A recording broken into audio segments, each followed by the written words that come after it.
Serious, Redditors, who are the final people to see a missing person? Have they been found? And how has their disappearance affected you?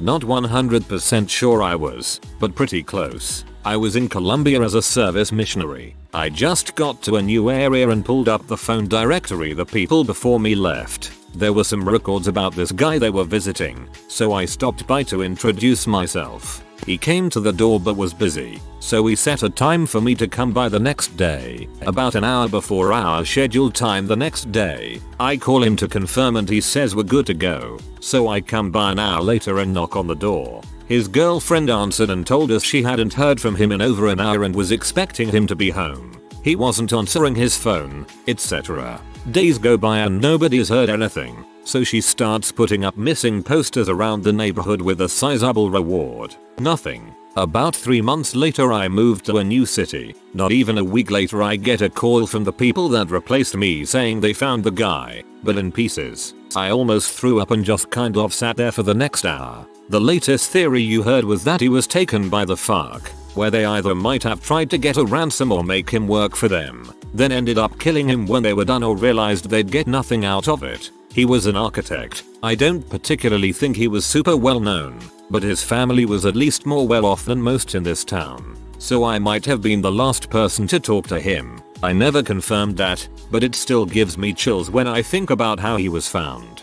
Unfortunately, those sorts of idiots think all architects are rich and well connected. A similar thing's happened to an acquaintance's brother in Syria when everything first kicked off all those years ago. I can't remember what group, ISIS, pro-Assad it was, but they went after the architect brother assuming he must be rich. Thankfully he was let go, but it still fricked him up. This is a crazy coincidence because I just wrote about my cousin on another subreddit before seeing this post. I've never written about him on Reddit before and he's been gone for several years. I wasn't the last person to see him, since he wasn't living close to me at the time, but I did speak with him shortly before his disappearance. He went missing during the winter, either during a snowstorm or right before one, in a rural coal town. There were a few searches organized, but no leads. 2 years after he went missing, a hiker, or hunter, I can't remember, found him in the woods, long dead, and obviously murdered. His sister recognized his clothing and shoes and was able to make a preliminary identification. I don't remember the exact sequence of events anymore, but the state police had 2 suspects in custody shortly after. He'd been medically discharged from the military and I knew he was struggling with PTSD and self-medicating. His sister, whom he lived with, already knew about this, so the most I could do was talk him down and be supportive. We had a lot of late night conversations about ways to cope, mostly online, so I still look back on them. We still don't know exactly what happened or why his 2 friends hatched a plot to murder him. There was a lot of conflicting testimony and the 2 perpetrators turned on each other. There was a lot of indication that the motive was drug money related. I often wonder if he had more support. Would he have self-medicated instead of seeking professional help? Would he have hung out with these questionable friends if he'd had other people to turn to? I have insomnia to begin with, so these thoughts often creep up when I'm having trouble sleeping and then I spiral a bit. ETA. It was also really eye-opening to how vastly different forensic procedure was from what you see on scripted shows. Despite being only a couple hours from major cities with forensic pathologists, his body was sent to the opposite side of the state to a college just for DNA testing. Maybe because it was handled by state police. He was there for a couple of months, then sent to someplace in Texas, which is at least 20 hours away, and remained there until close to the trial. His sister, closest relative geographically, and his mother, closest biologically, were kept almost entirely in the dark about everything. This was in high school. We were at my house after prom, so it was around 3 in the morning, and one of my teammates from my basketball team stopped by with her date, who was her best friend. He stayed for a couple of hours and then headed home. He was extremely devout and didn't want to miss Sunday service. He ended up falling asleep at the wheel, crossed a median and hit another car head on. He and the other driver died. We were the last people to see him. I found out on my way to the beach, and it almost made me crash my car. The next couple of weeks were awful as frick. People always stress not to drink and drive or text and drive, and not to say those aren't dangerous, but there needs to be more emphasis about the dangers of driving absent-minded or tired. My sister had a best friend whose sister was about my age. I am one of the few who last saw her. She was 13-14 when she disappeared. It's believed she may have gotten in with the Manson family, but no one knows. She has been missing all this time. I am 65 years old. I never forgot her. It still pops into my memory and bothers me. This one impacted me the most because it happened so long ago. Also, I appreciate that you submit your anecdotes to Reddit. My 65-year-old housemate barely knows how to use Facebook. I'm pretty sure this will get lost in the comments, but I know I was the last person to see my uncle alive. He was a hotshot driver, so he would deliver oil-filled parts across states at a moment's notice. I was at the local truck stop waiting in line to pay for gas early one morning, and I was groggy, and out of nowhere I get a random man grab me from behind and put me in a headlock and said, "Hey boy, you want some man love?" I freak out and shout, "Get away," and I turn around and see my uncle laughing his butt off. That's how he always was, and it was great seeing him that way. He was always joking around. He was on his way to Pennsylvania and pulled over for a quick nap, and he just never woke up. He was missing for a week or so before they found his body. He was only like 3 hours away from home. It was really sad because of how sudden it was, and he was only 45.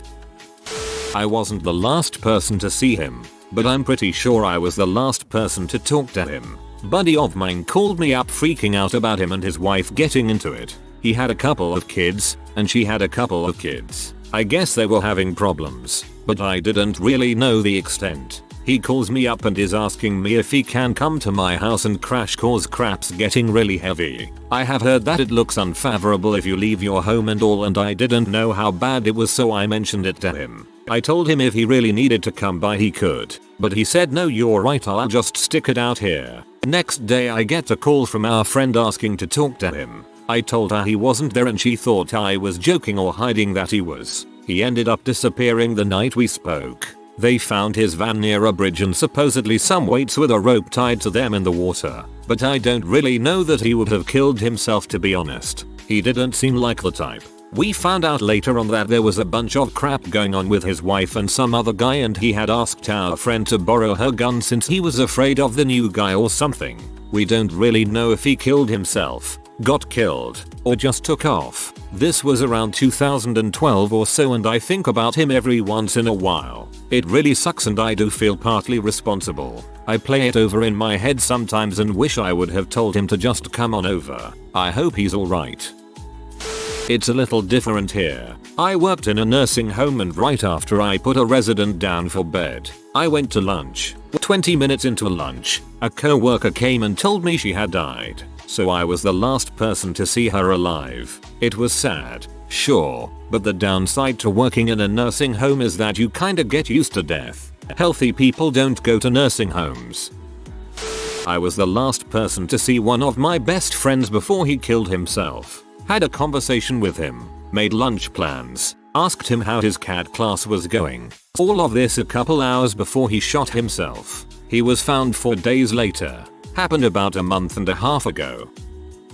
Seeing some of the responses here and just wanna chip in with my 2 cents. I am a police officer in Canada, and while yes, you should think about these events occasionally as a healthy part of recovery, it's so important to not beat yourself up for missing signs or thinking you could have done something different. Missing persons are some of the hardest and most complex investigations we do. If someone has already decided to go off the grid or harm themselves, there is often very little that you as the last person who sees them can do. If someone wants to be saved, they will reach out in a concrete and very difficult to miss way, this coming from personal and statistical knowledge. I was working in a coffee shop, and a very wild-haired, crazy-eyed 20-something came in acting all jittery. He aggressively moved a few random pieces on a chessboard I had brought in, then kind of froze and stared at me without blinking for a minute. He ran outside and we just talked a little about how odd he was, but ultimately forgot about it. Turns out he walked out the door and immediately to a 13-story building where he was somehow able to get on the roof. No one knows if it was intentional because he was so out of it, but he went head first into the sidewalk and it took a day or so before they figured out exactly who the body was. I guess the guy's parents were some kind of prominent lawyers and were renting a small apartment from my boss for him to live in. I think they were trying to let him sort things out on his own and avoid institutionalizing him. Not sure if it was an embarrassment thing or not, but looks like that was a pretty bad idea. When I was a kid I lived in the same house as my great-grandfather. During the afternoons, when mom and dad were working but I was already back from school, I usually stayed home with my little sister, a babysitter, my great-grandfather and his nurse. Despite being around 90 years at the time, my great-grandfather still walked without help, which was an issue because he had dementia, so he needed to be supervised 24/7. One day when I was like 9 years old and my sister was like a year old, the babysitter was bathing my sister and the nurse had gone home early for personal reasons, so my great-grandpa and I were unsupervised for a bit. So he just walked out of the house using the front door. I tried to stop him and convince him to go back home. When that didn't work I ran back home and told my babysitter. She went to look for him immediately but didn't find him. He was found a couple of days later wandering 4 kilometers away from our house. I can kind of chime in. Went out to go fishing with my dad. As we pulled up, some guy came up and chatted us up about my dad's boat. We sat around and talked about his boat and my dad's boat for a while. After a few minutes we left to go fishing. Fast forward a few hours, and we're heading back in to call it a day. We come up to a railroad bridge and there were dozens of search and rescue boats trolling the river underneath and around the bridge. Turns out, the guy had a few too many and decided to jump off the bridge for fun. They think he got caught on a tree or some old barbed wire under the water. Never came back up. I think they found his body a few weeks later washed up on the shore. How did it affect me? Honestly, I totally forgot about it until I saw this post. Wild. This happened to my friend's boyfriend. It's pretty common. No idea why. People constantly get hurt. To jump off the train tracks over the river. He jumped. People already thought he left and for a few days people were looking for him. They eventually found him. My friend was very pregnant. Years later, her social media posts are pretty heartbreaking. My friend and I were celebrating Pride Week in Toronto. His little brother, 16, had never been, so my friend wanted him to experience the energy of the season, which is palpable to say the least. My friend and I met up with his brother and shortly after my friend needed to go and meet some of our other friends, which he was going to bring back to meet us. I volunteered to stay with the brother and buy him some street meat, which was a foot-long hot dog stuck between 2 huge meatballs. Him and I laughed awkwardly at this. It was my first time meeting the kid and I certainly felt like I was subjecting him to more than he could handle. We went and enjoyed our snack away from the millions of people in the streets. Once we finished he offered to go and throw out the garbage and said he had to go to the washroom. We haven't seen him since. 6 years ago. No contact. No posts on social media. Nothing. My friend doesn't blame me because his brother was already a very independent guy, but boy did I feel bad. I still have the picture of that meal we got on my phone. Whenever I see it I think about what I could have done differently, if anything, to make him want to stay. I was waiting for the bus once and there was 2 people there. Probably a couple, but they had this creepy vibe where the guy asks for a hug and he just holds onto her while she's motionless like she's just holding out. I lit a cigarette and she asked me for a light for her own. After she lit her cigarette she touched my hair and said it was pretty. Then she and the man walked into the forest behind a big store. Just straight up walking there like they were out for a stroll. I saw her picture in the paper a few weeks later. An obituary. I recognized her because she had a spider web tattoo under her eye and piercings. I have no idea who she was or how she died, but I have this feeling that the guy was involved, but IDK. I felt something was off when she touched my hair. I was the last one to see my mom alive before she killed herself. It's something I've thought about almost daily since it happened in March of 2017. She had dropped off my sister to my apartment and was noticeably depressed, as she had been 4 weeks beforehand due to issues between her and my dad. I just wish I could have somehow known what she was planning. It's so hard to tell what someone is thinking. I'm a bit late, but I'll share anyway as it still affects me deeply and writing about him helps. One of my best friends since high school, who had been so straight edge back in the day, had recently gotten addicted to pills. I had returned from being away for a year in Honduras. It was so strange seeing him so fricked up on pills. He'd be falling asleep at the table and then he'd say stuff like, "It's impossible for you to tell that I'm high," when I'd call him out for being high. During one of these frequent fights he cursed at me, which was so unlike him. I basically said, "Call me when you get your crap together," which he did a few months later. Called me as part of a 12-step program. Said he'd overdosed and legally died and he wanted to apologize. I forgave him. Some time later, maybe a few months, I'd been inviting him to weekly trivia I'd go to. On trivia night he was supposed to come pick me up and we'd head over together, but he didn't show. I called him and could tell he was high. He gave me the old line of how it was impossible for me to tell. I brought up how he died before. How did he think I'd feel if he'd died from this? He said that time he'd died was a fluke. We fought for a while longer. I was so upset. I had my other friend come pick me up to just do something else. As we were driving out of my apartment I saw my friend, Jordan, driving in. My buddy I was driving with asked if we should stop and I said no. I didn't want to hang out with Jordan. Jordan called and I told him I didn't want to see him all fricked up. He should go home and go to bed and we could talk the next day. He sounded pretty sorry and asked if we could hug the next time we saw each other. I said, "I don't know. I'm pretty upset with you." The next day I sent him a long text about how much he meant to me and how I wanted him to get better. That evening I got a phone call that he'd been discovered at home, in his bed, dead. Accidental overdose. He was dead by the time I'd sent my text. He died alone and sad and high. I was the last one to see him and talk to him. I told him I wasn't sure if I'd hug him because I was so freaking mad at him, but good god what I'd do to give him the world's biggest hug right now. I wish I could tell him all about the new things happening with Harry Potter and introduce him to my so and have heart-shaped pizzas on Valentine's Day because we were too cool to ever celebrate such a holiday. He was really sick and I know that, but I regret not stopping to talk to him face to face or letting him sleep it off in my apartment or something. Hug your friends, even when they're dongs. And frick addiction. We had a guy get murdered in our town. I don't know all the details because it freaked me out that his time of death was a little after midnight and I was working that day and had just sold him some beer and cigarettes if I remember right, just before we closed at midnight. I wasn't quite the last person to see her, but I saw Hannah Graham on the downtown mall in Charlottesville the night she was murdered by Jesse Matthew. I saw him that night as well. My dad was one of the jurors in the trial. He passed away unexpectedly a month later, but he was honored to have played a small role in bringing justice to Hannah's death.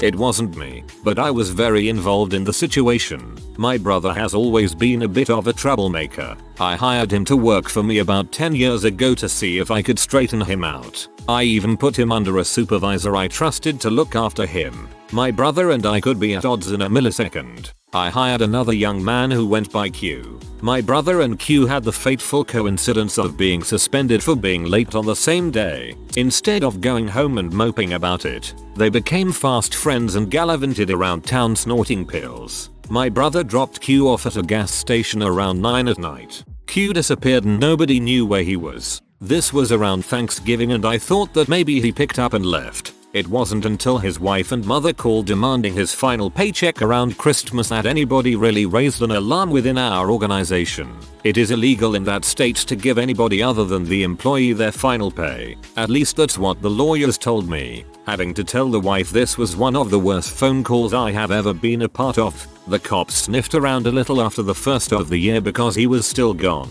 We didn't know anything and couldn't really be of help.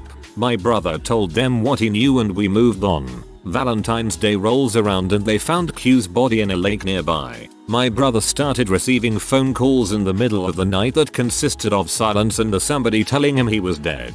Which is pretty crappy, but my brother also lived with me. I told my girlfriend to go stay at her mom's and I moved my brother into a safer place. I worked a lot, so I just risked going home at night. I came home to notes on the door every night with a frowny face written on them. I was not enthused, but welcomed the chance to get down. That's douchy, but I was young. Within a week, the cops caught his killers. They were the wife's cousins from out of town. Q owed them money for drugs and were looking for him. Q's wife was angry when she found out that he had spent the day running around with my brother instead of her. She called the cousin and he came to town with a friend. They caught him on the way home from the gas station, murdered him in an abandoned apartment, rolled him up in the carpet and dumped him in the lake. This crap lives with my brother. This crap lives with me. But frick his wife for getting him murdered.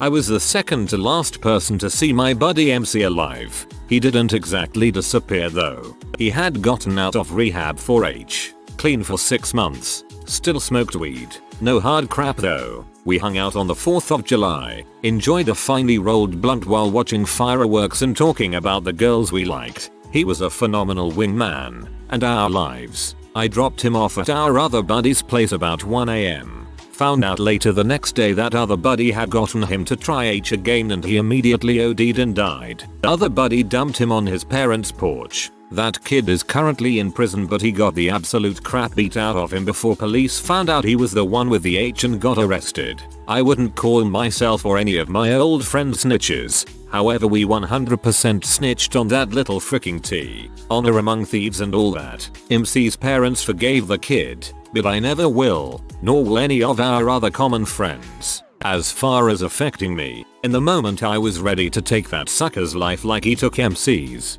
But in the years since, I've mellowed out, stopped doing drugs, and stopped hanging out with those kinds of people. I still hate that kid for inadvertently taking MC's life, but I don't want to kill him anymore. Other buddy dumped him on his parents' porch. Jesus Christ. I'd beat the crap out of him too. Wasn't the last person to see him, but was one of, if not the first, to learn he was missing. I was at my part-time job with another co-worker in the evening when his mom walks into the building with the most concerned face I have ever seen. I've been friends with this guy for a while, and we actually worked together at this job in high school. She asked me if I had seen him or heard from him, thinking he would have called me or the business phone to take off work or something. I of course had not, but I told her I would help out. The police eventually showed up, and we started to get a general idea of where he could be. She and the police left and I didn't hear anything about it. The next morning I woke up for school and my mom tells me he committed suicide in a nearby park. I was upset, but unfortunately had somewhat expected this as the outcome based off the previous night's events. The news slowly spread through my school, starting with my co-workers and his close friends via the guidance center. About a month later, another co-worker and friends of mine committed suicide. Definitely was a rough few months for everyone. Had a beer and caught up with him after years of going our own way. We had been friends in college and drifted away due to travel, life, and all that. Shook his hand as we left the pub. Dude shot up in his car and died in the parking lot not 15 minutes after we parted. Honestly never really bothered me, I said. He told me that night that he had been trying to kick his habit while we were at the pub. I congratulated him on the progress he had made, let him know that he had me as a supporter, but I knew no matter what I said, the decision was his to make. From what I learned later, the dose that killed him was going to be his last pre-rehab. He failed to tell me he was heading there the following day. So, yeah, I'm still tight with his siblings, and they never found fault in anything I did. Sucks it happened, but if you do H, especially when most of it is fent now, you know that you are gonna die. My best friend died of a H overdose, and I have the same feelings as you. Everyone else thinks I'm cold-hearted, but I am glad I found someone who gets it. Sorry that happened to you though. I've been contemplating running away recently. Reading some of these have helped sway my mind. Please don't. I have told this story before on Reddit, but I was the last person to see my niece and nephew before their father kidnapped them while on a weekend custody visit and took them to central Mexico. I was babysitting them while their mother was at work, and when he came to pick them up, I was expecting him, to be fair, but still, I kissed them each goodbye, made sure they buckled their seatbelts, and told them I'd see them the next week. The next time I saw them was nearly 3 years later, when their mother and I went to the Mexican courts to get them back and actually got a sympathetic judge. We had to flee the country ahead of him. The fact that I effectively gave them to their kidnapper fricked me up for a really long time. Major depression with pretty nasty levels of death wish. At my worst, I considered flying into Mexico City and trying to re-kidnap them or die trying. Although they're back now, I have incredible anxiety and PTSD. I no longer want to die, so there's that. I can't stop blaming myself though, even though neither the kids nor their mother do. A few years back I was doing some early season backcountry skiing in Hatcher Pass, Palmer, Alaska. There was a lot of snow from the previous night, and folks were antsy to get some pre-Thanksgiving powder turns in. My two friends and I decided to stick to the mellow stuff because of flat light and more snow starting. As we were leaving the parking lot we noticed a solo skier heading out into much steeper terrain. After about an hour of slow meandering we saw some red flags and turned around. To our surprise, when we got back to the parking lot we were told that there was a sizable avalanche triggered and debris reached the parking lot. Anyway, a day or two later there was news of a missing skier from that day. His body wasn't found until the snow melted in late June. I'm like 99% sure that that was the solo skier we saw in the parking lot. Ski with a partner. Choose your terrain based on current conditions. It's always okay to turn around. I was the last person at our company to see him. I used to work at Mason Shoes in Wisconsin as a summer job. I got to know this kid whom had just graduated from high school. We would spend our lunch hours with him regaling me with stories of how he got so drunk the previous weekend. One Monday he didn't show up to work after I dropped him off at home. About a week later he's on the front page of the city newspaper. He'd got drunk, wandered off from the party, and suffocated on his own vomit. It's been 3 decades and I still think about him. I went out with friends on Halloween 2011. I came home around 2 AM and remember getting a phone call around 3 AM, but I was drunk and half asleep. It was a call from my friend M who had taken LSD that night. The next morning I tried calling back but he didn't answer. Later that day the police arrived. M was missing and I was the last person he contacted. They interviewed me for hours and I was in tears because I couldn't remember anything from our conversation. Turned out that M had a bad trip that induced some sort of psychotic break. He left his phone at a park and just started walking. He found himself in a hospital in a different town. Spent 3 days in the psych ward before they were able to figure who he was. He had no id so they couldn't contact his family. He's fine now and hasn't touched anything stronger than weed ever since. He doesn't remember calling me and neither of us can remember any part of our 14-minute conversation. Not to see, but to get a phone call from. Be prepared, because this is a long one. I used to have a close friend that I knew back in 2nd grade. I moved a couple of states away in 4th grade, but we managed to reconnect over Facebook while I was in high school. We talked every so often, and I managed to visit her for the first time in ages on a weekend of our first year of college. Since I didn't have anywhere to sleep, we shared her bed, and I'll never forget the warm feeling of her snuggling up to me after she fell asleep. Less than a month later, I'd just gotten done with my last online final, and planned an all-night guys night with some friends of mine. While playing League of Legends and talking about random crap, I saw my phone vibrating and her name pop up. I figured she was just going to wish me a happy birthday. It was 12:03 AM on my birthday. I'll never forget that time, and I told myself I'd call her when I woke up the next day. She left a voicemail. I had an amazing night, and I slept for a long while,